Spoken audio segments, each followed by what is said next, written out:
بسم اللہ الرحمن الرحیم۔ سیرت النبی صلی اللہ علیہ وآلہ وسلم میں آج ہمارا عنوان ہے حلیمہ سعدیہ رضی اللہ تعالی عنہا کی گود میں آپ صلی اللہ علیہ وسلم کا بچپن۔ اس زمانے میں عرب کا دستور یہ تھا کہ جب ان کے ہاں کوئی بچہ ہوتا تو وہ دیہات سے آنے والی دائیوں کے حوالے کر دیتے تھے تاکہ دیہات میں بچے کی نشوونما بہتر ہو اور وہ خالص عربی زبان سیکھے۔ دائیوں کا قافلہ مکہ میں داخل ہوا۔ انہوں نے ان گھروں کی تلاش شروع کی جن میں بچے پیدا ہوئے تھے۔ اس طرح بہت سی دائیاں جناب ابو مطلب کے گھر میں بھی آئیں۔ نبی کریم صلی اللہ علیہ وآلہ وسلم کو دیکھا، لیکن جب انہیں معلوم ہوا کہ یہ بچہ تو یتیم پیدا ہوا ہے تو اس کے خیال سے چھوڑ کر آگے بڑھ گئیں کہ یتیم بچے کے گھرانے سے انہیں کیا ملے گا۔ اس طرح دائیاں آتی رہیں جاتی رہیں، کسی نے آپ کو دودھ پلانا منظور نہ کیا، اور کرتی بھی کیسے؟ یہ سعادت و حضرت حلیمہ رضی اللہ تعالیٰ عنہا کے حصے میں آنا تھی۔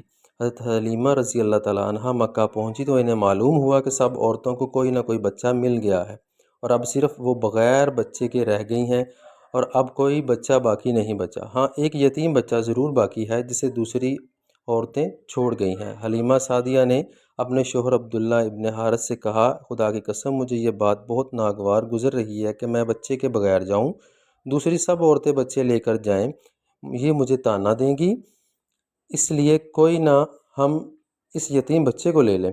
عبداللہ بن حارث بولے، کوئی حرج نہیں ہو سکتا ہے، اللہ اس بچے کے ذریعے ہمیں خیر و برکت عطا فرما دے۔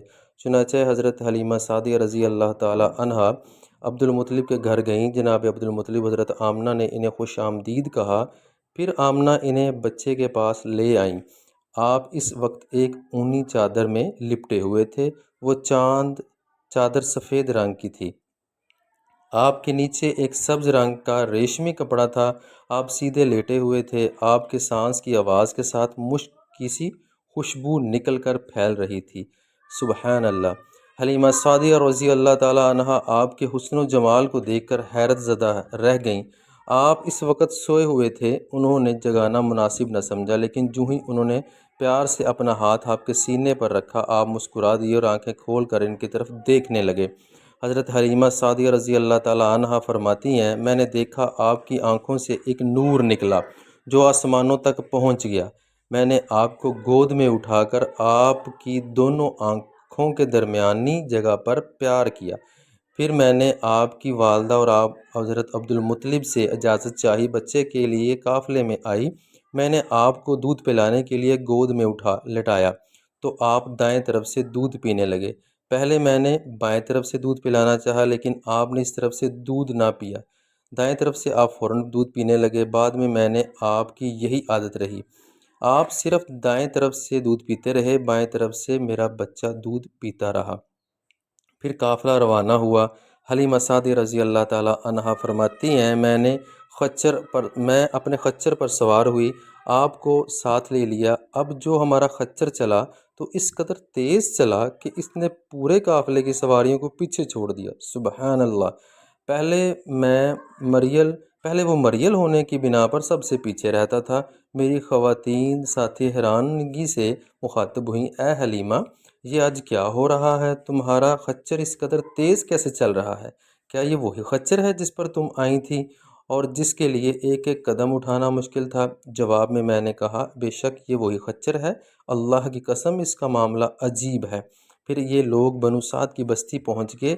ان دنوں یہ علاقہ خشک اور قحط زدہ تھا۔ حلیمہ سعدیہ رضی اللہ تعالی عنہا فرماتی ہیں، اس شام جب ہماری بکریاں چر کر واپس آئیں تو ان کے تھن دودھ سے بھرے ہوئے تھے، جب کہ اس سے پہلے ایسا نہیں تھا۔ ان میں سے دودھ بہت کم اور بہت مشکل سے نکلتا تھا۔ ہم نے اس دن اپنی بکریوں کا دودھ دھویا تو ہمارے سارے برتن بھر گئے، اور ہم نے جان لیا کہ یہ ساری برکت اس بچے کی وجہ سے ہے۔ آس پاس کی عورتوں میں بھی یہ بات پھیل گئی، ان کی بکریوں بدستور بہت کم دودھ دے رہی تھیں۔ غرض ہمارے گھر میں ہر طرف ہر چیز میں برکت نظر آنے لگی۔ سبحان اللہ۔ دوسرے لوگ تعجب میں رہے۔ اس طرح 2 ماہ گزر گئے۔ 2 ماہ میں آپ چلنے پھرنے لگے۔ آپ 8 ماہ کے ہوئے تو باتیں کرنے لگے اور آپ کی باتیں سمجھ میں آتی تھیں۔ 9 ماہ کی عمر میں تو آپ بہت صاف گفتگو کرنے لگے۔ سبحان اللہ۔ اس دوران آپ کی بہت سی برکات دیکھنے میں آئیں۔ حلیمہ سعدیہ فرماتی ہیں جب میں آپ کو اپنے گھر لے آئی تو بنو سعد کا کوئی گھرانہ ایسا نہ تھا جس سے مشک کی خوشبو نہ آتی ہو۔ اس طرح سب لوگ آپ سے محبت کرنے لگے۔ جب ہم نے آپ کا دودھ چھڑایا تو آپ کی زبان مبارک سے یہ الفاظ نکلے، اللہ اکبر کبیرہ والحمد للہ کثیرہ وسبحان اللہ بقرۃ و اصیلہ، یعنی اللہ تعالیٰ بہت بڑا ہے، اللہ تعالیٰ کے لیے بے حد تعریف ہے اور اس کے لیے صبح و شام کی پاکی ہے۔ پھر جب آپ صلی اللہ علیہ وسلم 2 سال کے ہو گئے تو ہم آپ کو لے کر آپ کی والدہ کے پاس آئے۔ اس عمر کو پہنچنے کے بعد بچوں کو ماں باپ کے حوالے کر دیا جاتا تھا۔ ادھر ہم آپ کی برکات دیکھ چکے تھے اور ہماری آرزو تھی کہ ابھی آپ کچھ اور مدت ہمارے پاس رہیں، چنانچہ ہم نے اس بارے میں آپ کی والدہ سے بات کی، ان سے یوں کہا کہ آپ ہمیں اجازت دیجیے کہ ہم بچے کو 1 سال اور اپنے پاس رکھیں، میں ڈرتی ہوں کہیں اس پر مکہ کی بیماریوں اور آب و ہوا کا اثر نہ ہو جائے۔ جب ہم نے ان سے بار بار کہا تو حضرت آمنہ مان گئیں اور ہم آپ کو پھر اپنے گھر لے آئے۔ جب آپ کچھ بڑے ہو گئے تو باہر نکل کر بچوں کو دیکھتے تھے اور آپ کو کھیلتے نظر آتے تھے، آپ ان کے نزدیک نہ جاتے۔ ایک روز آپ نے مجھ سے پوچھا، امی جان کیا بات ہے، دن میں میرے بھائی بہن نظر نہیں آتے؟ آپ اپنے دودھ شریک بھائی عبداللہ اور بہنوں انیسہ اور شیمہ کے بارے میں پوچھ رہے تھے۔ حلیمہ سعدیہ رضی اللہ تعالیٰ عنہا فرماتی ہیں کہ میں نے آپ کو بتایا وہ صبح سویرے بکریاں چرانے جاتے ہیں، شام کے بعد گھر آتے ہیں۔ یہ جان کر آپ نے فرمایا تب مجھے بھی ان کے ساتھ بھیج دیا کریں۔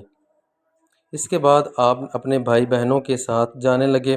آپ خوش جاتے اور واپس آتے۔ ایسے میں ایک دن میرے بچے خوف زدہ انداز میں دوڑتے ہوئے آئے اور گھبرا کر بولے، امی جان جلدی چلیے ورنہ بھائی محمد صلی اللہ علیہ وسلم ختم ہو جائیں گے۔ سن کر ہمارے تو ہوش اڑ گئے۔ دوڑ کر وہاں پہنچے، ہم نے آپ کو دیکھا، آپ کھڑے ہو گئے تھے، رنگ اڑا ہوا تھا، چہرے پر زردی چھائی ہوئی تھی، اور یہ اس لیے نہیں تھا کہ آپ کو سینہ چاک کیے جانے سے کوئی تکلیف ہوئی تھی، بلکہ ان فرشتوں کو دیکھ کر آپ کی حالت ہوئی تھی۔ حلیمہ سعدیہ رضی اللہ تعالیٰ عنہا فرماتی ہیں ہم نے آپ سے پوچھا کیا ہوا تھا؟ آپ نے بتایا میرے پاس 2 آدمی آئے تھے، وہ سفید کپڑے پہنے ہوئے تھے، وہ دونوں حضرت جبرائیل اور حضرت میکائیل علیہ السلام تھے۔ ان دونوں میں سے ایک نے کہا کیا یہ وہی ہے؟ دوسرے نے جواب دیا ہاں یہ وہی ہے۔